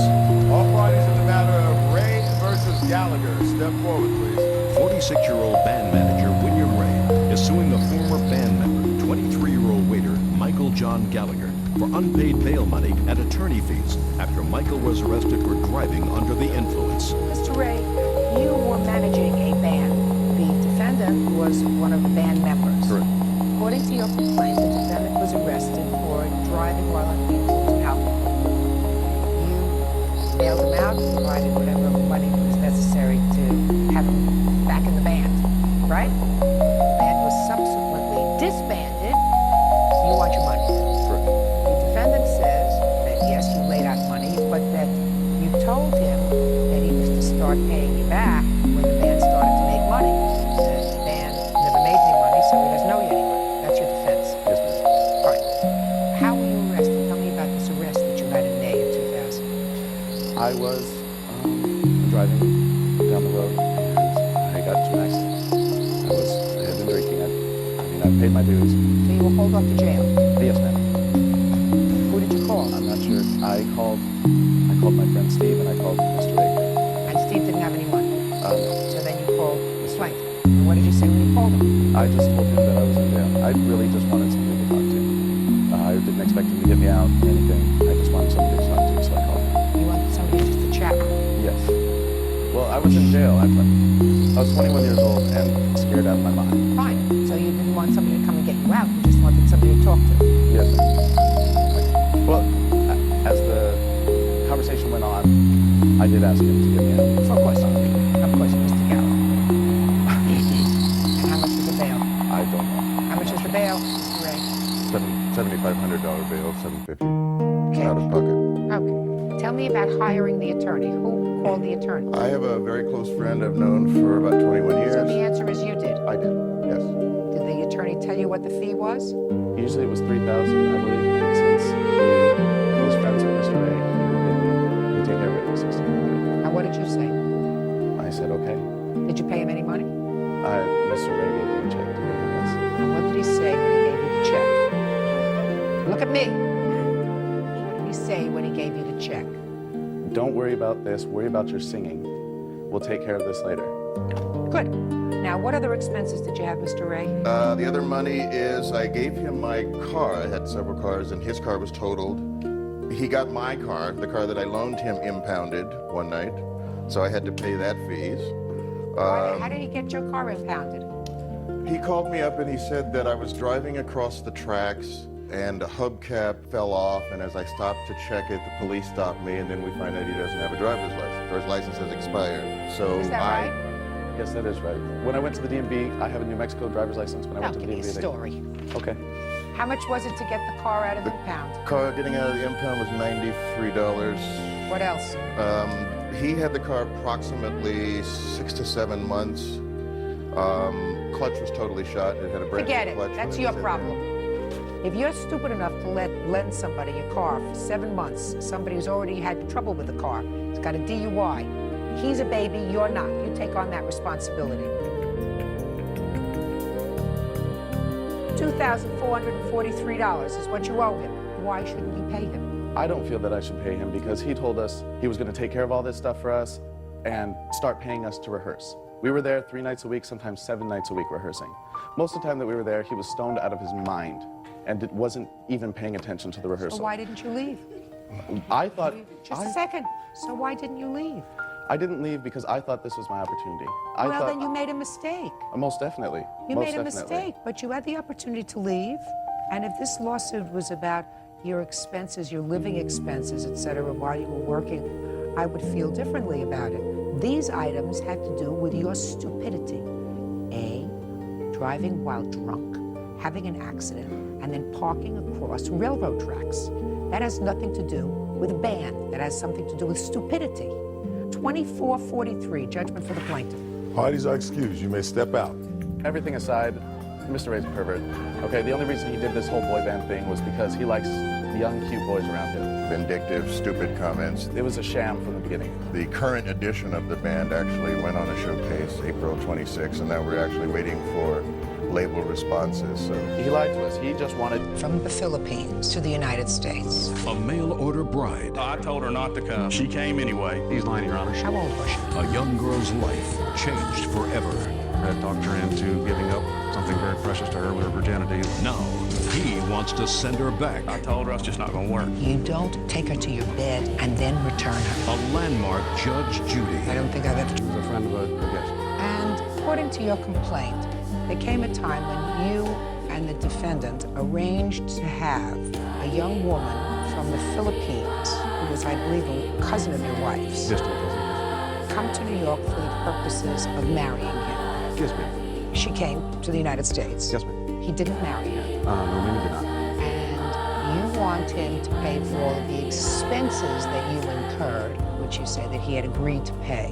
In addition, at some point, a check was given to you for $1,500, and then payment was stopped on that check, but that check was written by Mr. Vaughn at the defendant's request. So that's why he is a co-defendant. But he's really a nominal co-defendant. Okay, so when was your wedding and when did you meet the defendant? In February of '99, the defendant was at our wedding. A few days later, he came to a Valentine's dance party, and that's where I spoke to him about our site, FilipinoGirlsTours.com, and I said... No. Speak slowly, because we're missing it. You had a website? Yes, ma'am, a small business. I met my wife through Pen Pal Club, and when she came over, she goes, I have many friends that would like to come too, so we put up a free Pen Pal site where people could get free addresses and phone numbers, stuff like that, and correspond. I don't know if he first saw that site, or I really don't know, but he came to our wedding, and then at the party he was there. And I said, well, you know, we do have a cousin of hers that's real cute on our site. Would you like to meet her? And he said, well, I'd be interested. So I gave him the contact information, the address, the phone number. She did not have email at the time. And from there, it progressed. They got to know each other well. They got to know each other via mail. Mail and phone, yes. And many phone calls. And he went over there on his own. He went to the Philippines? Yes. And visited, that is correct. When did you go to the Philippines, sir? It was April or May. I don't remember exactly what the day was. Of 1999? Yes. Okay. And you went and you met this young lady. Go ahead. Yes, when he returned, he relayed to me how happy he was, how he would treat her so nicely, that he really loved her. He was very frustrated that they were never left alone this whole time. And in the Philippines, most girls are very chaperoned. This particular woman had never dated really in her life. Very, very sheltered. And I helped him with his paperwork to bring her over because we had just started our site and I wanted to get more experience in the fiancé visa part and what have you. So I did all his paperwork for him. What's a fiancé visa? In order to bring a girlfriend, fiancé to the United States from another country, you must file paperwork with our government saying that you met her, prove that you met her, and that it's a legitimate relationship and you want to marry her. And you bring her over, you do all this paperwork. Do you have a copy of that application? I do not have a copy of his per se. I need a copy of his. I do not. I have the form, but I have all the financial responsibility forms that he signed. Can I see that? Yes, ma'am. Saying that he would be responsible for her as long as she was here. Okay. I've highlighted the...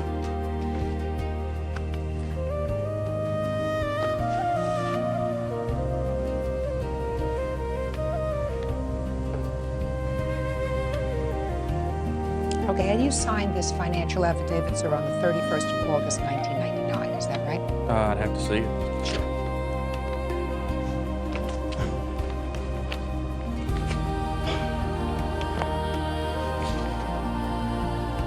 Yes.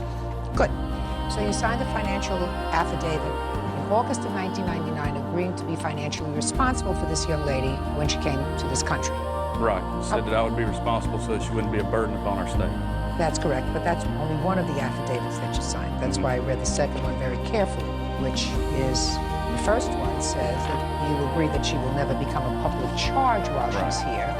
But the second affidavit that you signed, sir, says that a plaintiff may seek specific performance of my support obligation, and you acknowledge that any federal, state, local, or private agency that pays any means-tested public benefit or benefit on behalf of the sponsored immigrants has standing to sue you to meet my financial obligations. Okay, I got it. Now, when did the young lady come here? She arrived on Friday, the 28th or 29th of January, I believe. The wife and I actually picked her up at the airport because the defendant said he could not get off work to pick her up. So we drove to Atlanta from Asheville, a considerable distance, picked her up, brought her that evening, left him at his apartment, where I even helped him move to. That night, they were alone. It was Super Bowl weekend. That Sunday, they came over. The girl was very, very upset with herself, what have you. Mr. Miller had talked her into giving up something very precious to her, which was her virginity, which is something these girls really hold proper to them, because he had spent so much money to bring her here and so much effort. She figured, well, he's going to marry me, that's okay. The way things worked out, she found out she did not know we had loaned him the money to bring her here, because that wasn't... Now tell me about that loan. Mr. Miller was in the process of moving, and I had gotten to know him a little bit, doing his paperwork for him and what have you, and he seemed to be a very nice fellow. So I helped him move, brought his washing machines over to my house to store, because he didn't have a place to put them, things like that. After he moved, we picked up the girl, brought her to his house and what have you. Tell me about the money. Oh, the money. During this move, he's saying he had put deposits down for this, for the phone, for the apartment and everything, and he was very low on money. And I figured the girl's a cousin of my wife, so I said, would you like to have a loan to bring her here? I could loan you the money for the plane ticket as long as it did not take too long to pay me back. And he said, oh, I could pay you back in 90 days, no problem. I just started a new job. How much was the ticket? The ticket itself was, I don't know, he sent the money to her. I gave him $675 cash. Is that correct? That he gave you $675 in cash? No. He never gave you any money? No. He's lying, Your Honor. Okay, so that's in dispute. $675 in cash you gave him. Yes, ma'am. And I even asked my wife if I could take it out of our savings account. She's a joint member of that account. And she said yes, because it was for her cousin. That'd be fine. Okay. Go ahead. I had loaned him the money. I picked him up the day before she was to arrive. He called me and said, I can't get off work. Could you please pick her up? I said, sure, I'd be glad to. We went down, picked her up, brought her to the apartment. That weekend followed. Okay, then you told me about the problem. Right. When she came to your house. Okay. Right. Did he ever tell you that this wasn't going to work out? The first indication I had of any problem was that Thursday, he did not show up one night. He kept on showing up later each night, coming home. And Wednesday night, he didn't show up at all. Thursday morning, the girl called me. I picked her up, brought her home. That Thursday evening, he called me. He didn't have keys to get into the apartment. He said, oh, I had to spend all night in the hospital with my son last night. And he gave me this story. His son was real sick, and he stayed there. And so I met him at the apartment and told him how badly she was hurt. And he says, well, I love her. This is not going to happen. When we get cleaned up, I'll come over. That was the last I saw him in person until our criminal court trial came up. He called me the next day and said... What criminal court trial? For the $1,500 check. It was dismissed due to, it was a post-dated check. Okay. North Carolina laws. When for the first time, I asked you, did he tell you that this was not going to work out? He called me on the phone that week, I believe it was that Thursday evening, and said, I'm not going to marry her. And I said, well, why? And he says, well, that's personal. I'm not going to tell you. I've got to go out of town this following weekend. When I get back, I'll get with you. And he never did call back. Mr. Vaughn called me and said that he had a check that he had written to cover her expenses for her plane ticket, my loan, a small amount of living expenses until she went home. And I was to pick the check up at the apartment. Well, we didn't have a key. We couldn't get in. Well, you must have said something to him about money. You owe me some money. You owe me the money that I gave you, $675, actually, and the return, and the return flight as well. Right.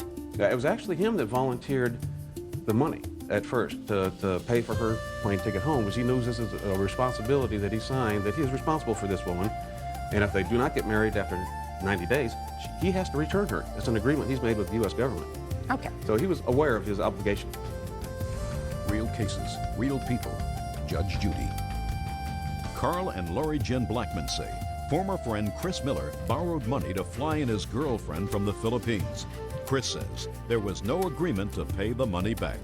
When did she go back to the Philippines? It wasn't until September. Why not? Because, well, she was so ashamed of herself, and in the Philippines, and I do have evidence from doctors that treat women in the Philippines. I'm not interested in that because it's really not germane. She's not here. She was, for emotional reasons, she didn't go back. Right, and plus the check bounced. We could not get it to cover. 5 times I took it, it would not. Each time I took it to the bank itself, they said, I'm sorry, there's not enough funds, and then I ran it through my bank to have it stamped. But that was $1,500, and that would have covered her return flight to the Philippines. And my loan. And your loan to him. Yes, ma'am, and a small amount of living expenses for a week or 2. So the whole thing was $1,500. So how did $1,500 become $5,000 that you're suing him for? Well, we never could cash the check. It was never any good. So she stayed with us. She was real ashamed and didn't want to return home, and she did not have the money to return home, so the check was canceled. And I had told Mr. Vaughn about a week after the check, when I first tried to cash it, I said, well, why isn't there any money there? And he said, well, my wife wrote a check. It'll be good in a couple days. And I said, well, yeah, I think Cheryl may be staying a while anyways because she was very afraid about going home. Okay, I got it. So the rest of this money, $3,500, is for her living expenses. Basically, and attorney's fees, and we had to buy her clothes. She had no clothing other than summer clothing, and this was middle of winter, so we had to buy her clothing. Well, she should have gone home immediately. With what money? With the money that you would have lent her and then sued them for the $1,500 and it would have been over with. I don't have thousands of dollars in the bank. This isn't fair. We're not talking thousands. We're talking about a return airplane ticket. But it was Mr. Miller's responsibility to return her. How much was the return air ticket? When I returned her, it was $640, and it was during the low time of year. In January, it's a high travel time. It could be as much as $1,000 or more. All right, Mr. Miller, let's hear it. Well, went over there, met her, did all the paperwork and everything to bring her over here. Paperwork. Then in December, when I talked to her, I told her, I said, I don't think it's going to work. You mean December before she got here? Right. Why did you tell her that in December? Well, I had met my wife. We had dated, I guess it was about 8 or 9 years ago. And we had met, and we started seeing each other. And that's when I told her, I told Cheryl, it's just not going to work. So you told the young lady that you didn't think it was going to work out. Is that right? Yes. What happened next? She came here. Carl picked her up at the airport. Well, when you told her in December that it wasn't going to work out, she hadn't been here yet. Why didn't you cancel these papers? I didn't know what, she was already in Manila. I didn't know what to do. You mean she had traveled to Manila in order to come here? Yeah, you have to go to Manila. You have to go to the embassy in order to come to the United States. The interview so she had already done the legwork there and was on her way here, and they had been using your papers to process it. Right. Okay. So you knew she was going to come? Right. Well, I told her not to come. She came anyway. Carl brought her to the apartment. I told her, I said, look, it's just not going to work out. I think it was like two or three nights I stayed there, and I think that was it. Why did you have sex? Don't speak. Mr. Miller, when she stayed at your apartment for 2 or 3 nights, did you share a room together? Yes. Why? Because there was only bed. I didn't have a couch or anything. I just moved. So you shared a bed together? Yes. While there was living. Mr. Blackman, he was very quiet. You have to be very quiet. What arrangements did you make to get her a return ticket to go home? When me and her had split up, or she had left, went to Carl's house. That was just a few days later. Right. Carl had went around telling everybody that he was going to have me for abandonment, have me put in prison, $12,000 fine. Don't know. Mr. Blackman, this is the last time I say that to you, sir. The next time I dismiss your case. Do you understand? I control it here. It goes in an order. Then if I have any questions. Do you understand? Are you used to controlling things? Does your husband like to control things? She wears pants. What? She wears the pants. I somehow doubt that. Go ahead. So once I heard what he was trying to do, I didn't know what to do, so I called my congressman. They put me in touch with liaisons. I told her what was going on. I said, I need to stop the fiancé visa. She said, okay. Well, I talked to Carl. He said, look, he said, you pay $1,500, it'll all be said and done, it'll be over with. I said, okay, fine, it'll be done. I closed out my account, Mark Bond. He was a good friend of mine. I said, you mind writing a check? I said, here's the money. He said, no problem. Gave him $1,500. Well, Carl Blackman, in the meantime, had called and told her he was going to sue me, that I was going to prison, that on the documentation it says that I am liable for everything. Well, I told him, no, he's not. He offered to give you the money to send her back. You told him no. You told me no, that you're not going to send her back, and there's nothing you can do. So then that's when he tried to go to court, get us on a criminal offense, and then we're here. So that you stopped payment on the check that you were giving him? Yes. That's what happened? Yes. But you understand that you owe him this money? No, ma'am. You do. And for no other reason, Mr. Miller, than because of your actions, this young lady traveled from the Philippines to the United States. Now, you may have told her a week or two before she got on that plane, while she had traveled to Manila, according to you, to begin this process, that it wasn't going to work out. And if it wasn't going to work out, then what you do when Mr. Blackman brings her to your home is put her in the car and you say, I'm bringing you back to Mr. Blackman's house. I told you this wasn't going to work out. You don't take her to your bed for a few nights and then return her. Bad sportsmanship, not moral conduct. You don't do a test run with somebody that you know is not going to be a permanent part of your life, especially under the circumstances where you met her in the Philippines, which was on her turf. According to what the plaintiff tells me, which I believe, one of the frustrations that you had is that you were not alone very much because of her strict upbringing in her family. So she comes to a strange place, she comes to a strange home, she comes to a person that she's known for, what, a week or two? Is that all you knew her? I mean, other than the mail and the telephone. I was over there about four or 5 days. So it was less than a week. Mm-hmm. And she's vulnerable because she's here, she doesn't know anybody. I don't know how her English is, but she's certainly very vulnerable. And you took advantage of that. Bad show. And I can understand when Mr. Blackman says that there was an embarrassment that she had in going home right away. And she had to emotionally prepare herself to go home because she was going home different from the way she came. How old was she? 25. And how old are you? I just turned 35. And you have a child? Yes. I see that from here. Were you married before? Yes. Once before? Twice. So you've been around the flagpole a couple of times, I as guess you could opposed say to this that. young lady. I don't know if she had or hadn't. I would say not. The only other expense that I haven't addressed is your attorney's fees. Now, you said you had attorney's fees. Yes, we tried to change her visa so she could stay here without going That's home. not his problem. That's your problem. That's her cousin. You tried to change her visa. Then you're doing that out of the goodness of your heart. That has nothing to do with his relationship with you. Yes, ma'am. I certainly believe that you are entitled to be reimbursed for certain of your expenses, and certainly for the $1,500 plus your airfare. I believe that you did provide airfare both ways for this young lady, and I believe that she probably needed a period of adjustment before she went back. Yes.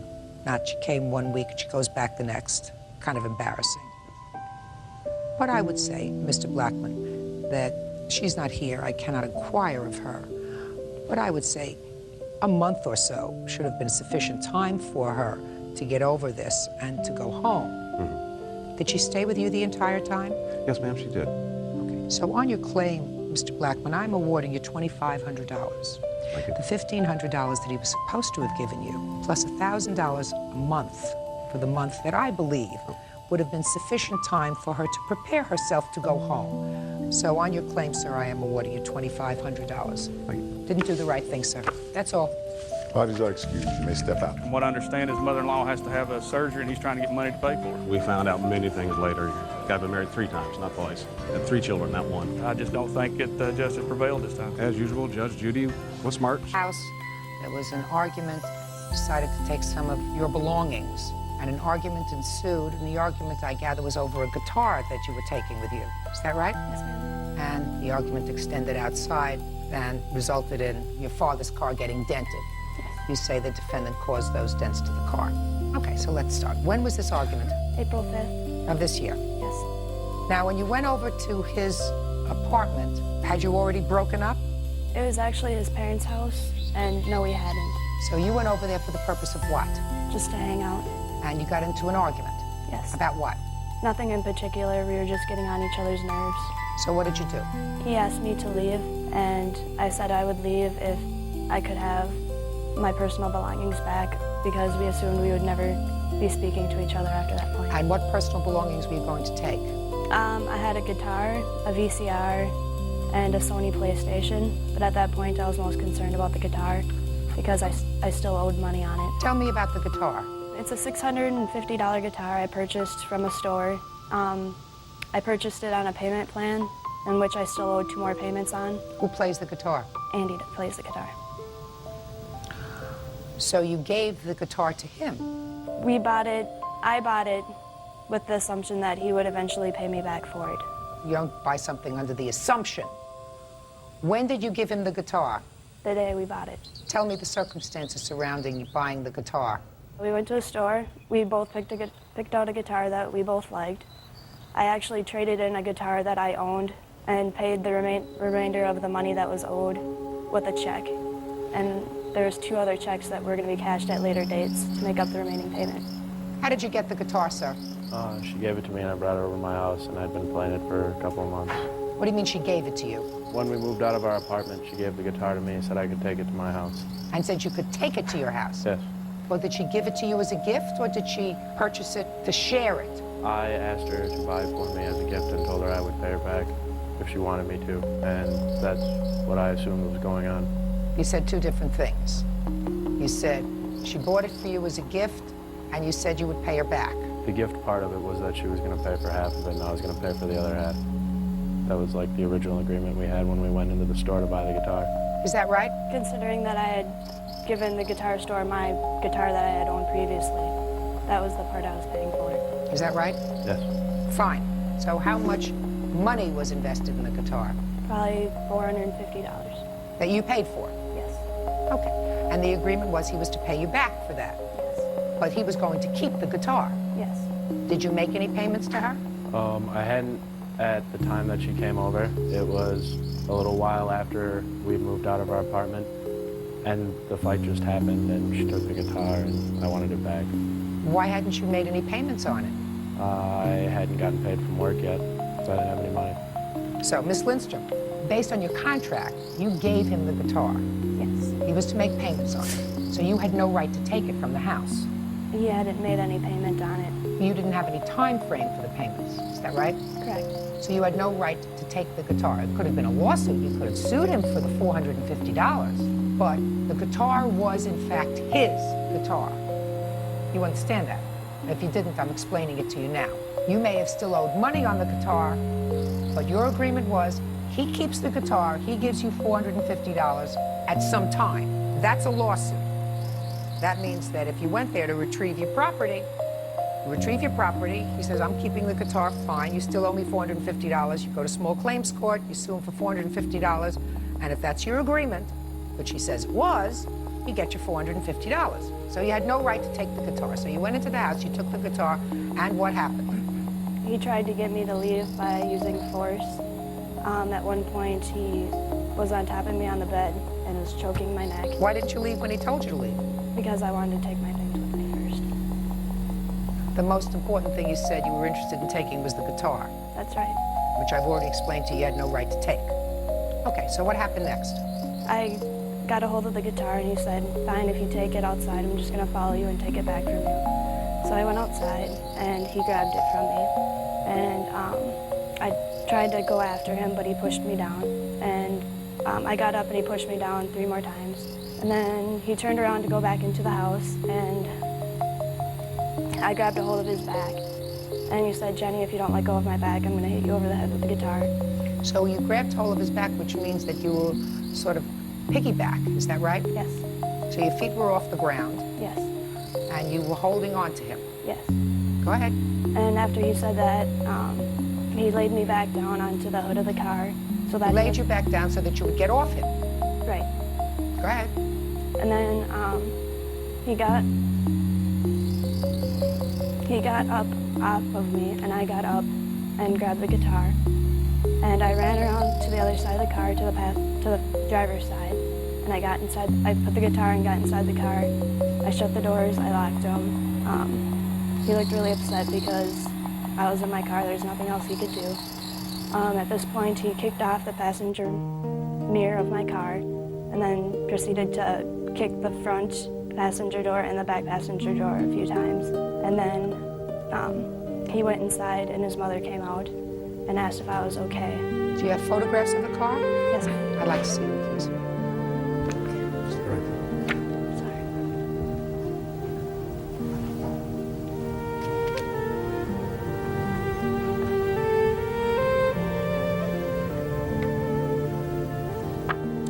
Is this a picture of the hood of the car?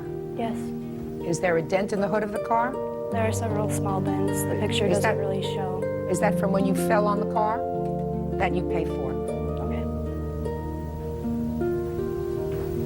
Let me hear your version of the events. What happened was she came over to my house and we were just watching TV, and I asked her to leave several times over and over again. The only force I used to try and get her out of the house was I picked her up and carried her, and I got her outside finally to leave, and she took my guitar with her, so I went and got it back, and she continued to jump at me, try and get it back. She jumped on my back. I pushed her onto the hood of the car because I wanted her off my back. I don't know if I kicked the car during the struggle on accident because she kept attacking me, but... The hood is during the course of the struggle. The kicks to the car aren't during the course of the struggle. No, the struggle happened all around the car in my front yard. He was the only other person there that saw it.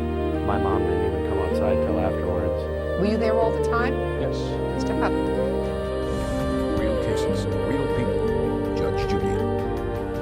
19-year-old Jennifer Lindstrom says ex-boyfriend Andy Kunkel owes for an assault and for kicking her car. Tell me your name. Tony Vaitkunis. Tell me what you saw, sir. I came over, I guess they had been fighting. I came over right when they went outside, and they were running around the car, shouting at each other, and she jumped up on his back, and I saw the money later on the hood of the car.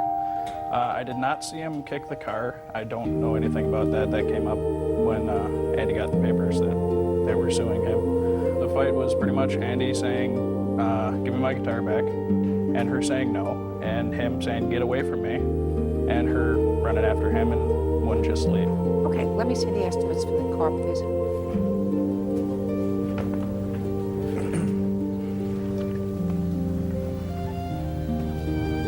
All right, we're eliminating the hood.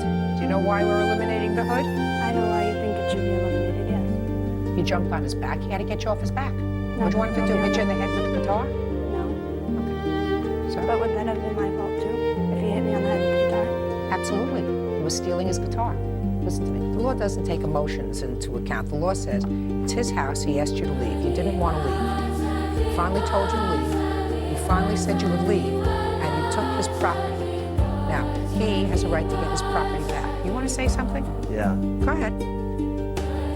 He was not, that was his mother's house. He was not living there at the time, so for him to say that he was not living at the home is incorrect. Not living at what home? In his mother's home, he was not living there. Well, his property was there. And he, as opposed to your daughter, at the time that she was told to leave by someone who has presumptive authority to be in the home, when she comes in with permission, but when she's told to leave, then it becomes a trespass that she doesn't leave. But your daughter had no right to take this guitar. The guitar had been given to the defendant.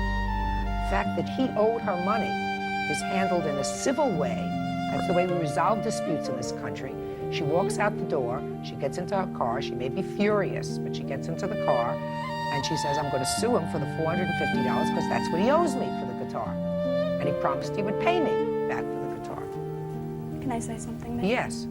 It was my belief that it would not become his guitar until he paid me back for it. What your belief is irrelevant unless there is an agreement. And I guarantee you that when this guitar was purchased, you did not say to him, you may have physical possession of the guitar, but the guitar does not become yours legally until you pay me the money. You didn't say that to him, did you?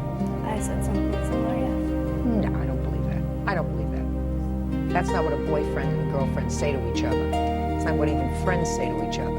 They say, you'll pay me back? I'm going to lay this out, but you'll pay me back for it? Yes, I will. That's it. So, the fact that he had to get you off his back and he dented the hood of your dad's car, you have to be responsible for that. But I find that you did, in fact, kick this car. You were angry because she had your guitar in the car, and you were angry. She didn't have it in the car until she drove off.